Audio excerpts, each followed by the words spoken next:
honestly, if you end up working for someone that wants you to do things that are unethical and against your code of personal conduct, you need to find another place to work.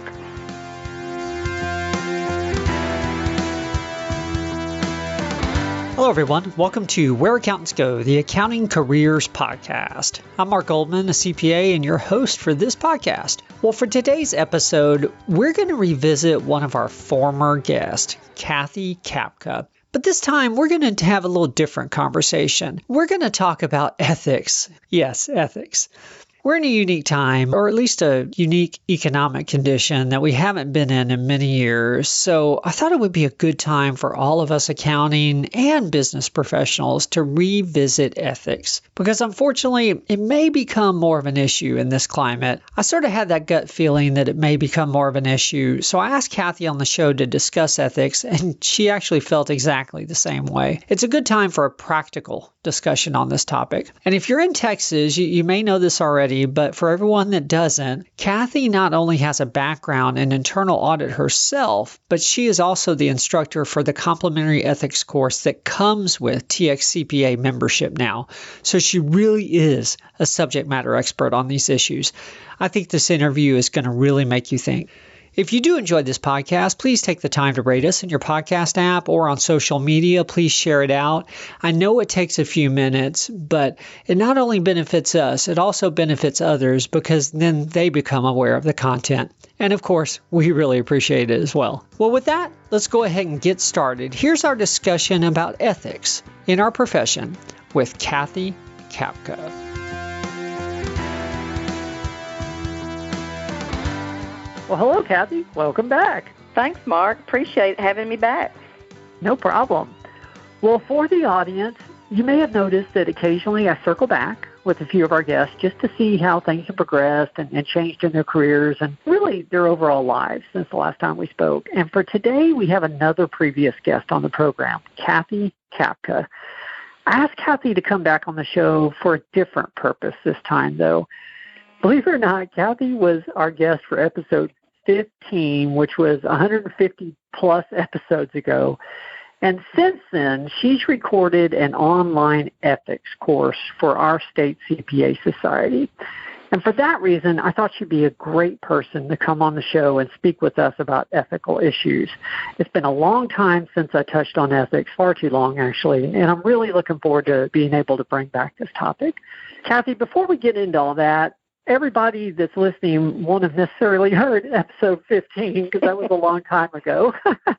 So if you could start with sort of a summary of your background, what areas of accounting have you worked in? How did you get started? And then give us a synopsis of your career history.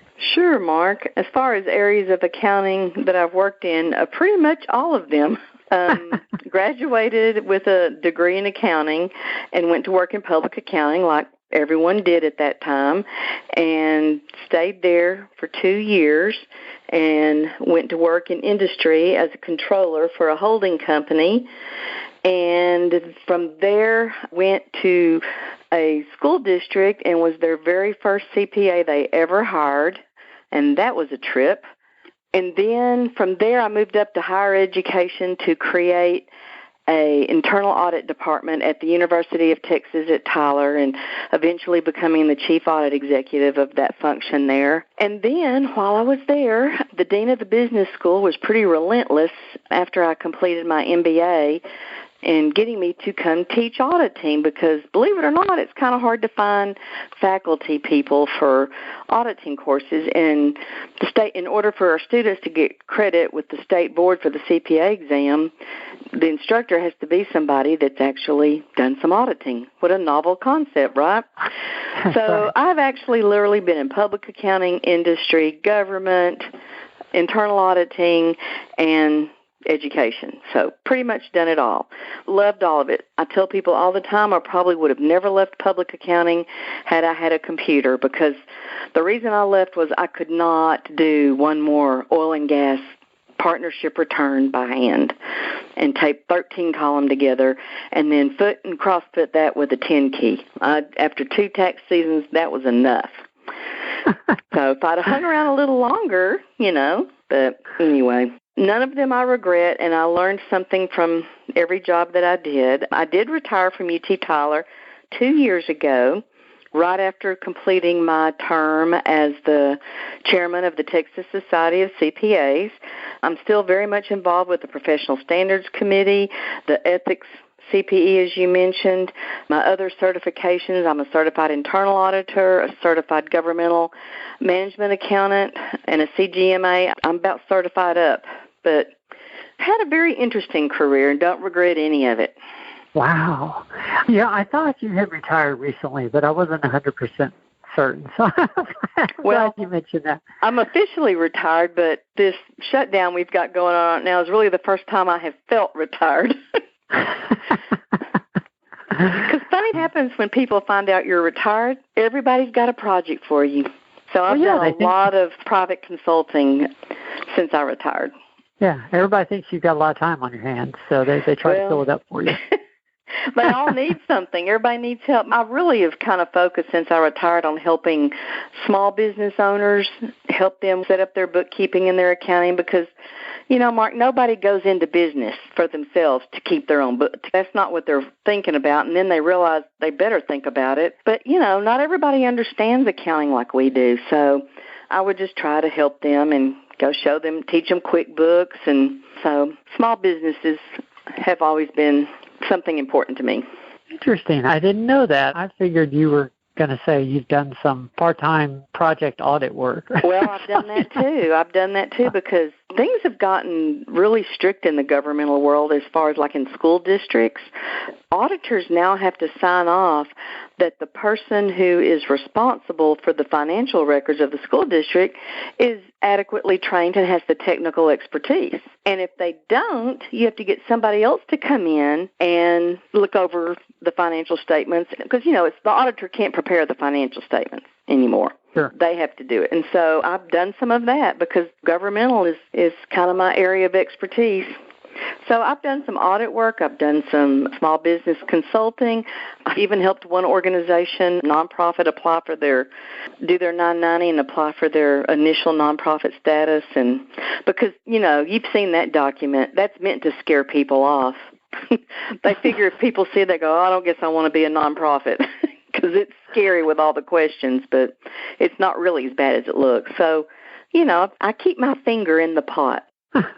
So how did you end up being the instructor, to record the state ethics online class? I know it's not the only. The short answer to that question, Mark, is it is really hard for me to say no to TXCPA. I just have a hard time saying no. But shortly after my term as chairman was up, and then you do a year as past chair. So soon as I was finally rolling off executive board, which I served on the executive board of the Texas Society of CPAs for 7 years in a row. Oh. And I finally rolled off, and I said something to our CEO, Jody Ann Ray, that I would be retiring in August, and she goes, really? And I could see the wheels turning. And she goes, well, I have a project I want to discuss with you. By the way, I did some consulting work for the society as well. And we had already been brainstorming about how wonderful it would be if we could provide ethics free to all of our members, because that would be a true value-added component to their membership, because everybody has to have it, right? But trying to find an ethics provider who's willing to do that at no cost is impossible. So we brainstormed, and she said, well, you've taught ethics. What do you think about doing this? And I said, well, we have to get the course approved. I have to be approved as an ethics instructor. And to make a long story short, she said, okay, we'll do that. And so we basically worked on it together for a year and a half with Kim Newland as well, and got it done and rolled it out last April. A year and a half to record a 4-hour class. Well, yeah, you have to build there's like a 3-stage application process with the state board, and none of it's instant reply. The CPE committee has to actually approve the course. They only meet once a year in September, so we had to wait on them. So we muddled through it and got through it, and we're happy we finally got through it. And then we started recording it, and that's not as easy as it looks either, and especially for someone like me who's used to talking to people, to have to talk to a camera, I kind of felt bad for them. It took them 3 days in a studio to record 4 hours of usable material, but I'm hoping that next time I'll be a little better at it. I'm only asking this because the podcast has no boundaries. Anybody can download it anywhere. And so there's people not in Texas, they'll end up listening to this. Mm-hmm. I've only ever been an active CPA in Texas, so I don't know the answer to this. I guess, would that ethics course be usable by people in other states as well for CE credit? That's a very interesting question, because not every state's ethics requirements are the same. Texas has the most stringent ethics requirements, 4 hours every other year. And a couple other states have that too. I believe that each CPA that's not a Texas CPA would need to check with their state board to see if they could count a Texas ethics course for credit. Now, if you're a Texas CPA and your license is a Texas license and you live in California or Florida, certainly you can take it online and get the ethics credit for it. I believe if you're not a Texas CPA and your state board won't let you count it for your ethics requirement, if you're a member of TXCPA, you can take it, and it would be regular CPE, not ethics CPE. Okay. So the answer to that question is complicated because, as you know, every state sets their own guidelines. Okay. I knew there'd be some catch. There always is, right? Yes. Couldn't resist but asking. Wow. So is this class sort of a typical, I shouldn't say typical, but most of the ethics courses I've attended or taken, the instructor has some war stories that they throw in there. And I do too. I have some case studies that are actually from time as an internal auditor. Some of them are from my time as a faculty, because you're allowed to have so much of the content be case studies. The rest of the content, though, at least for the Texas State Board, is pretty prescribed. You must spend a certain percentage and a certain number of slides have to be about ethical theories. A certain percentage of the presentation has to be about the actual Texas Administrative Code rules and regulations for Texas CPAs. So you have to make sure that you get all the content in that they require to be in there, and then the available time that is left, you can use case studies. Okay. All right. Well, you and I talked about this a little bit before we started recording in our pre-show conversation, but you mentioned how now may be a great time to talk about ethics because of the economy and the virus situation and all that. So what stresses may be put on those of us in the accounting profession because of a time like this? What do you see as some of the possibilities? Most of us are of an age that we can remember the recession in 2008. I worked for a state agency, and we had salary freezes and budget cuts that were quite severe. Anytime there's economic stress and people are under extreme duress, they tend to practice ethical blindness and think that decisions they wouldn't normally ever do are okay now because times are really bad. And so we just, as practitioners and as CPAs, we have to be cognizant that people are rationalizing their actions based on the severity of the situation we find ourselves in. An example of that is people hoarding toilet paper. Really? Is that ethical behavior? It kind of becomes a every man for himself when things get scary like this, and it causes hardships on other people. So you can debate all day long about ethical behavior during a pandemic, and you'll find people on both sides of that argument. But it's always been my experience, and I told the president of the university when I was the chief audit executive in 2008 when last time the market tanked and things got really serious, we were looking at a staff reduction. And I had the nerve to ask him for an additional auditor. And he said, "You do realize that we're cutting staff, not adding staff." And I said, "You do realize that I'm going to have twice as much to audit now, because we have over 200 federal and state grants that if we didn't go in and check what people were buying from those grants, there was going to be a problem when the final reports had to be done." And I didn't get the additional person, but it certainly made him think twice about some of the people that were cut in some of the departments. He didn't cut any of the financial services people because he realized the situation. So it's pretty common that when times get tight and things get rough, good people often make bad decisions because they don't feel like they have a choice. And so we have to be careful with that. I had a student one time that about 2/3 of the way through my auditing course came up to me after class, and, of course, we'd been talking about SAS 99 and how in every audit engagement you must have to consider the possibility of fraud. And she said, "Oh, Miss Kapka," she goes, "I just don't think I can be an auditor." And I was just heartbroken because she was one of my better students. I had her in a couple other classes, and no doubt she was going to be a CPA, and she is a CPA to this day. I mean, she's brilliant, she's smart, she's analytical, she's intuitive. And I said, "Oh, but you'd be an awesome auditor." And she goes, "Oh, no, I'm just going to stick to tax because I don't want to have anything to do with fraud." I can't tell you how hard I laughed. I had tears coming down my face. And I thought, "Oh, sweetheart, you're in for a rude awakening." Nobody ever lies to their CPA about their tax return. No. So it's interesting.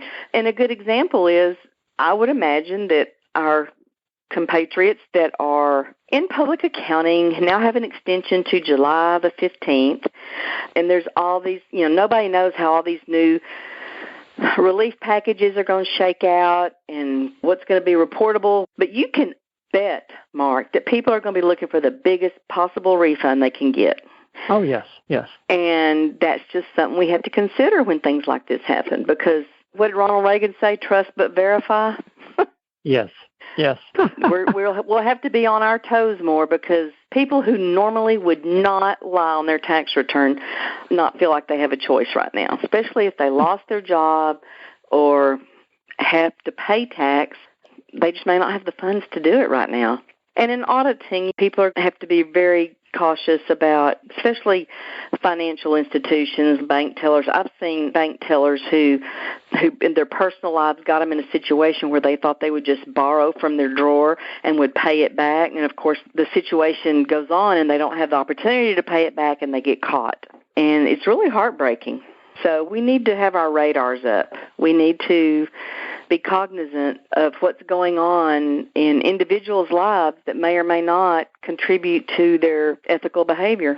So you were talking about one of your prior students in the past, and I did want to ask you about this because a large part of our audience is made up of what I call up-and-coming professionals. Either they're still in school and they're going to graduate soon, or they're in the first couple of years of their career. What do you think, similar to your students saying, well, I want to go into tax because I don't want to ever be exposed to fraud? That cracks me up because I used to be a tax accountant. What do you think people at that point in their career, what other things do you think they may not realize they're going to encounter as they get into the profession and the ethical? Okay. Well, Mark, there's no greater teacher than experience. Yeah. And most of us have to learn things the hard way. And I would preach and I would teach to my students, but I can guarantee you the majority of them are going to have to learn things the hard way, because that's the way I was.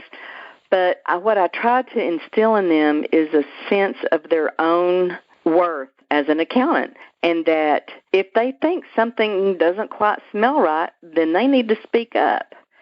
And then if they end up getting shamed or mistreated anyway because they spoke up, then that's a pretty good indication that where they're working is not a good fit for them. I also tell them my own personal war story, that there are worse things in the world than getting fired. And to me, the worst thing in the world that could happen to me is if I went along with something and somebody decided to report me to the state board and I lose my license. Because Lord knows none of us ever want to take that test again. And so I was pretty much put in a situation where I was being pressured to ignore things and go along with things. And, of course, laws were being broken, not just rules, but state laws were being broken. And I just couldn't do it. And so when I was point blank asked some questions by the governing board of this employer, I told the truth. And immediately the next day got fired. So it was pretty rough there for a while till all the facts came out. And it took 3 months for all the facts to come out. And it was the worst 3 months of my life. But as soon as that 3 months was up, I had 6 job offers. So, wow. And that's when I went to work at UT Tyler. So I just tell them that getting fired is not the worst thing in the world. If it is known to someone, especially someone who's unethical, that you're willing to compromise your ethics, they're going to come back to you again and again and again. And so it's just best to set those ethical boundaries, and they need to be careful because it can be very sneaky. It can start out as something that seems relatively harmless, but it's kind of like the thief that steals a nickel, then he steals a quarter, then he steals $1. Before you know it, he's stealing $1,000 a month. So you just have to be alert and on your toes and know it for what it is. Yeah, it reminds me of the saying, "This too shall pass." Yes. And right now, at this point in our lives, 3 months feels like nothing. I mean, 3 months is nothing. But at that time in your life... Oh, I don't know, Mark. You're sitting at home for month number... These months are getting pretty long. Oh, that's funny. And that's literally what I had to do. I had to sit at home for 3 months because they had me under contract, and he would not release me from my contract. I was getting paid to sit at home, and he would not allow me, my boss wouldn't allow me back in the building, the superintendent, who, the moral of that story was when all the dust settled, he was fired, and he lost his license, and he never worked in public education again. But it was not easy for those 3 months. Remember, I live in a small town. I mean, and when the financial director gets fired at a company, what does everybody think? They did something wrong. And I was under a gag order. So it was pretty miserable sitting at home waiting for everything to come to light. The wheels of justice move slower than we want them to, especially when we're the ones being crushed by those wheels. But in the end, you can't think short-term when it comes to ethical behavior. You have to think long-term because it will be a long-term way of life. It is something that you practice and gets easier as you go along. The farther along in my career I got, the more comfortable I felt saying, I'm not good with that. I don't think that's what that says. But just starting out, you're scared to disagree with somebody who outranks you. And when you first start out, everybody outranks you. So I tried to give them lessons on how to say things, not just blurt out, well, I don't think you're doing that right. That's not going to win friends and influence people. But it is something that only really experience can help you with. But you have to know where you stand before you ever go out into the world. How much are you willing to compromise your own values? You know, that's actually one of the things I wanted to ask you about, because you said you try to give instruction on how to bring it up and how to have that conversation, and you've obviously had to have at least a couple in your career, if not many more. When you are a staff person, you know, everyone's above you, and not necessarily entry level, but first few years, you know what you're doing. Well, there's always somebody above you, right? Yes. How do you bring that up? Well, first of all, your ethical framework is well formed before you ever get to college. That's what parents are for.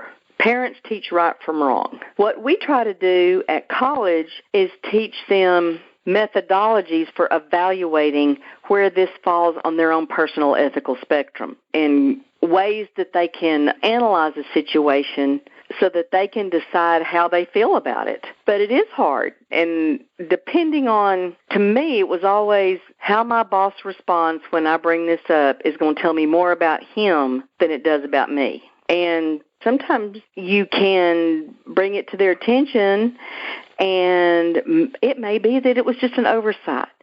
But I will tell you this right now. Indecision, not saying anything, is a decision. And therefore, if you wait till it's something really blatant to say something, they're going to say, well, you never griped about this before. You never had a problem with this last time. So don't wait until it becomes a big issue to speak up. And honestly, if you end up working for someone that wants you to do things that are unethical and against your code of personal conduct, you need to find another place to work because you're not going to be happy there. That's very well said. Very well said. So how did you get through those 3 months? I'm really, because that is a long time to be sitting at home. You're making me tell all my secrets now. Well, I live in a small town south of Tyler.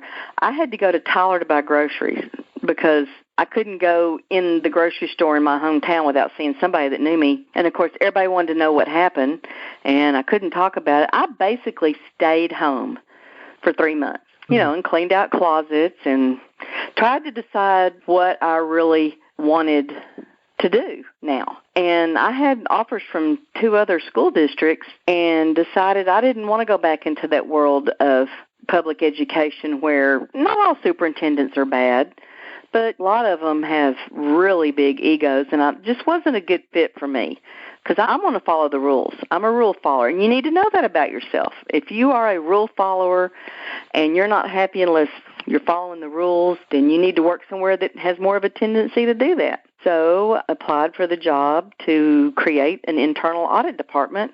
UT System wanted every campus in their organization to have an internal audit department. And to me, that said a lot right there, that they even wanted to have one. And but still, I was so nervous the first year or two because I didn't know how it was going to be received when basically internal audit's job is to tell you what you're doing wrong. Well, you become really good at telling people what they're doing wrong by actually not using the word wrong.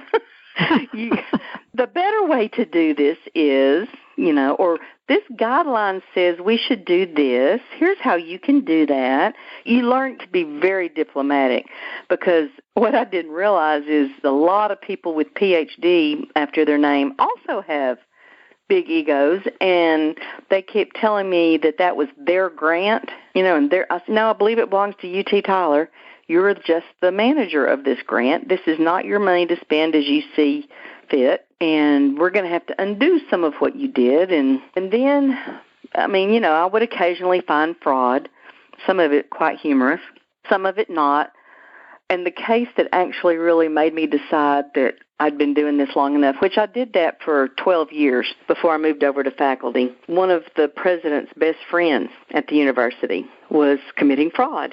And I told my staff, I said, okay, we got to get our ducks in a row about this. We have to be absolutely sure. The evidence has to be irrefutable because I've got to go tell my boss what his best friend, one of his first hire that he ever hired on that campus, who became a really good friend, what he's done. And I can't have a chance of being wrong. And I was hoping against hope, Mark, that we were wrong, but we weren't. So I had to walk into the president of the university's office and tell him what I had found. And I thought, okay, this is really going to tell me the measure of this man. And a vice president was sitting in there with us, the vice president who was over that area. And he said, okay, well, we got to decide what to do. And I'm thinking, decide? What's there to decide? And he goes, do we let him retire or do we fire him? And I thought, oh thank goodness, because I was scared to death. And the man had tears running down his face. And I knew it hurt him so bad, but I also knew he had a strong moral compass. He had only been president of the university a year when I went to work there, so I asked everybody I knew that knew him to tell me about him, because I wasn't going to go to work for another unethical person who thought the university was their own little fiefdom. It was going to have to be somebody that really was a good person, because that's important to me. I can't work for people that I feel like are unethical. And he stood the test of time, and we went through quite a few fraud, but that was the worst, and that broke my heart, because this guy was everybody's friend on campus, but he was really close to the president, and he still did the right thing by making him leave. And it was hard on me. I felt like, even though I didn't commit the fraud, I felt like the bad guy because I'd kind of ruined everybody's life. And believe me, there were faculty that would walk by me in the hall and say, well, who'd you get fired this week? Well, I don't fire anybody. I just report the facts. Whatever they were, I didn't mince words. Here's what we found. But you know what? Once the president made it perfectly clear where he stood on malfeasance and, financial abuse in state government, it really got a lot better. It really got a lot better because he had a no excuse threshold. And that's why when I went to his office that day, I thought, well, now we're going to really see if he's going to be a man of his word or if he's going to backpedal on this. But nope, he was the same person he'd been for the entire time I worked for him, for which I was grateful. But just to give you an example, when I went to work there, 6 months after I went to work, it seemed like that first 2 years, all I found was wrongdoing after wrongdoing, and I thought, what have I gotten myself into? Well, apparently under the previous administration, it was like every man for himself. Nobody, it's state money. State's got deep pockets, right? And we had a new director of fiscal plant, and whenever we had a change at the director level, we would do a departmental audit. And the very last question I ask at every audit is, do you have any questions for us? Do you have any other concerns that you would like for us to look into? And he said, yes, I'd like to know what happened to our tractor. I'm like, what do you mean what happened to your tractor? He goes, I cannot find nobody seems to know what happened to our tractor in the bush hog. Well, I went back and looked at our testing of fixed assets, and, you do a random sample. It had not fallen in our sample. So I pulled it. I pulled the tag, went and looked for it. Wasn't where it was supposed to be. I spent 3 weeks trying to find this tractor. And the bottom line was 3 employees, the previous director had sold them the tractor and the bush hog for $50. A tractor and a bush hog. That in Texas, by the way, is considered a motor vehicle. Because you can drive them on farm-to-market roads, okay? And that's important because when they were found out and discovered, charges were pressed. It was a felony because it was a motor vehicle valued at over $5,000. And they did not understand what the problem was because they bought it fair and square from their boss for $50. Other than that, violates about, 10 different regs in the Texas Administrative Code. Employees of state agencies are not allowed to buy anything from the state agency. It has to go to auction, and we can participate in the auction, but we cannot directly buy anything. Not to mention, it ended up having a book value of $8,500, and they thought $50 was a fair price. Yeah. So anyway, when I finally realized what had going on, I went and told the president, I think we have a problem. And he said, well, you can get their address from Human Resources. Why don't you go out there and see if it's there? And he'd been in East Texas about 18 months at that time, and I said, I'm sorry, I can't do that. He said, why not? I said, well, people get shot in East Texas for going in other people's pastures. I'm not going to go look for this tractor, but I got the police to. And just to tell you how dumb criminals are, they hadn't even taken the property ID tag off the tractor. I mean, it was. So we recovered the property. We did not want to press charges, but the district attorney at the time was making a name for himself, so he pressed charges. And anyway, they pled out. We didn't go to trial, thank goodness. My whole career, what my goal was to not ever have to testify in the court case. And I managed to succeed at that, but it came close on that one. But they copped a plea and got it down from a felony, and we recovered the merchandise. But we had a custodian that was just taking boxes sitting outside of people's offices all over campus. I mean, we had central receiving, but they would then deliver the boxes wherever they went on campus. And you could walk up and down the hall and recognize the Dell computer box, right? They all look like black and white cows. Yeah. I mean, but we had so many things go missing. We had big screen TVs, a lot of tech equipment. But one of the things that they took was a replacement flagpole. This thing was huge. And I'm like, I just don't understand. And finally, we got the police to go out. We got a tip on our hotline. Police went out to his house, walked in. His little girl sitting there watching the big screen TV that was missing. The flagpole was still in the box out in the backyard. All this stuff, he hadn't even sold any of it. It was just sitting there. And his comment was, well, it was just too easy to take. Oh, my gosh. So, like if we were going to be so dumb to leave it sitting in the hall, why shouldn't he take it? So, needless to say, procedures got changed after that. Wow. You had to sign for things that were delivered by central receiving that were over a certain value. You were their first internal audit director, yes. right? Yes. Okay. Yes. Yeah. Wow. Yeah, but it really did get a lot better. And that situation, the one that broke my heart, the employee in question had a gambling habit, and that's what had led to his fraud. And so it was just doubly sad. And at the same time, the dean's saying, I really need you to teach auditing. And so I had been teaching auditing, just that one class. And then he said, I really need you to teach full-time. What do I need to do to get you to teach full-time? And I thought, this is a good time.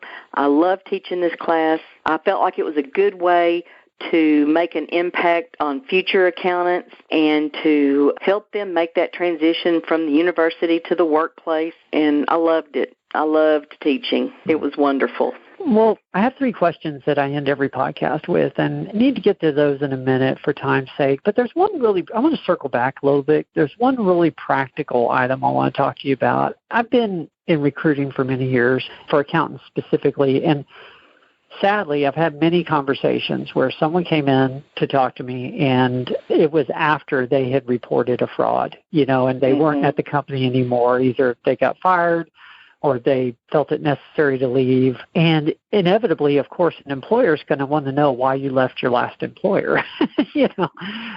It's hard for them to talk about. It is. And, I was asked that question on my interview with the university, and I just told them point blank that I could not condone the fraudulent behavior of the administration. Of course, when you're applying for a job as the internal audit director, that's a good position to be in. But, you just need to tell them like it is. It really wasn't a good fit. It is difficult, and I worried that everybody that I went to interview, would think the worst of me, that all they really wanted were the juicy details of what happened, and that really wasn't the case. I think people are somehow afraid that they will be looked down upon by employers if they left their previous job because they weren't comfortable there with certain behaviors.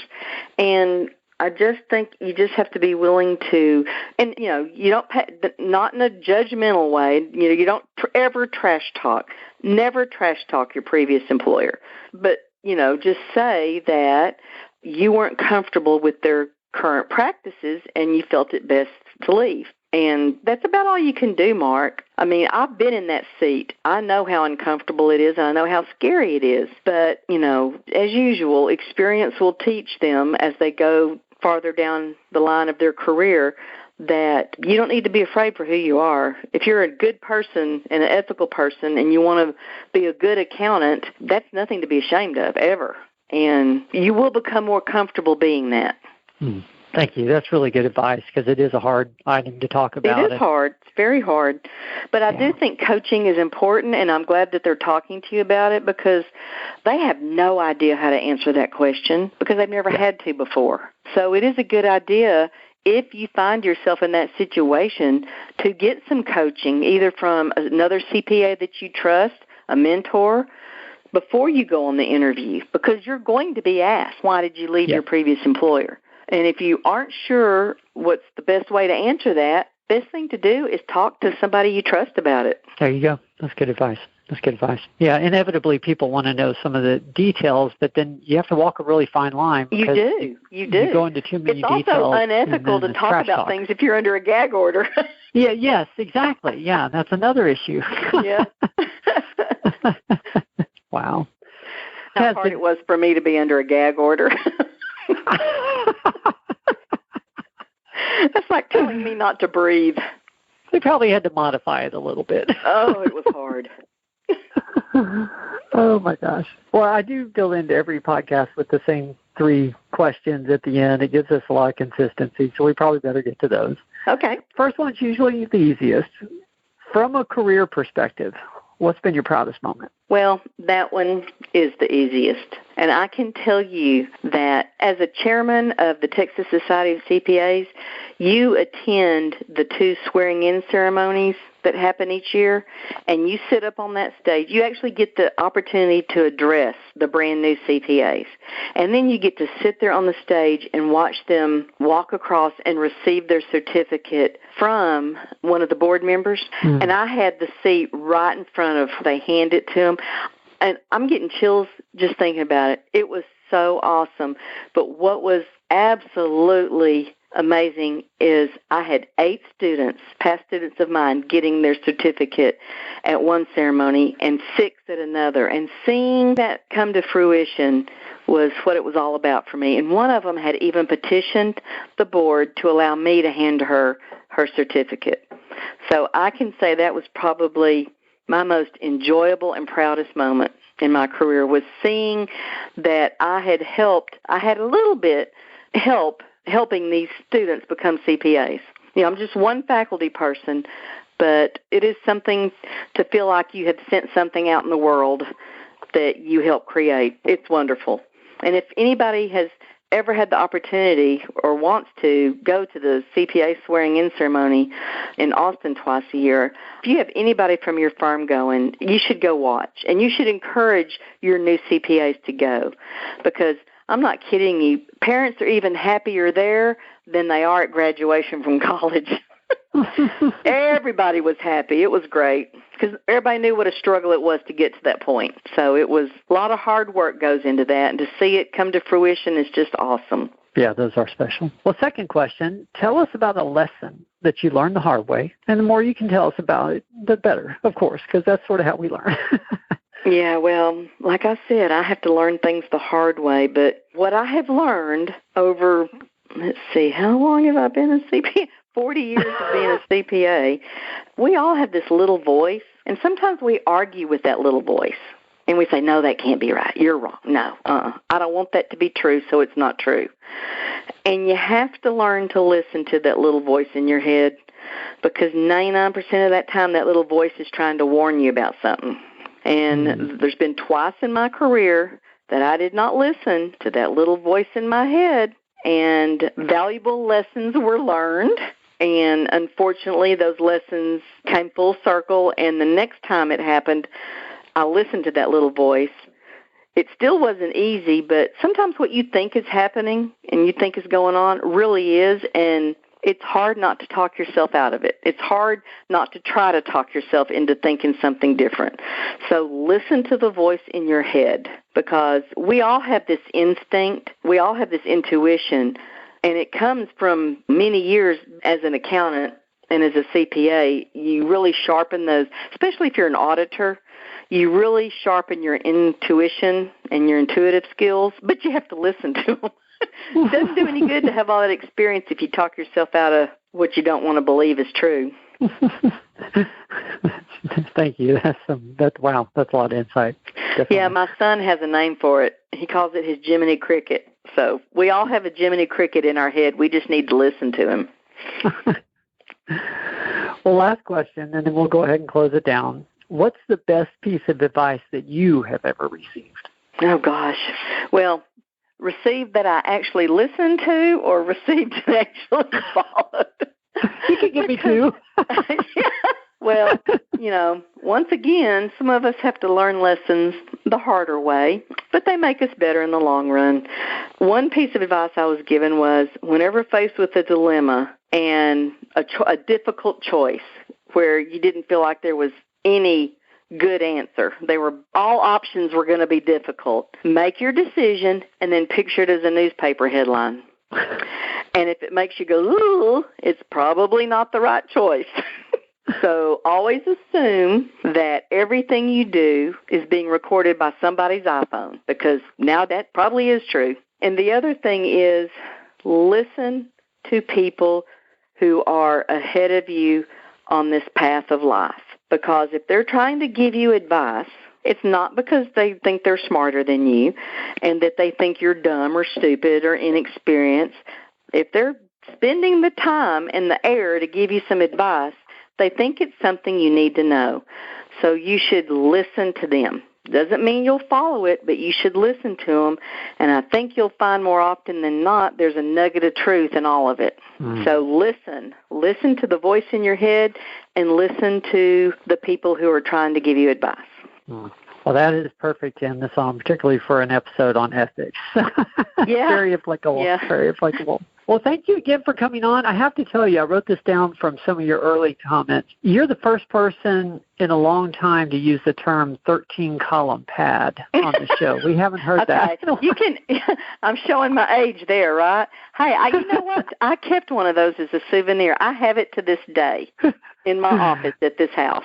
I sure do, because I had to take it in every semester to show my students because they didn't believe there was such a thing. It's a true spreadsheet. Yeah, the original spreadsheet. Yes. I love it. Well, thank you again. I really appreciate you. Oh, you're welcome. I enjoy it.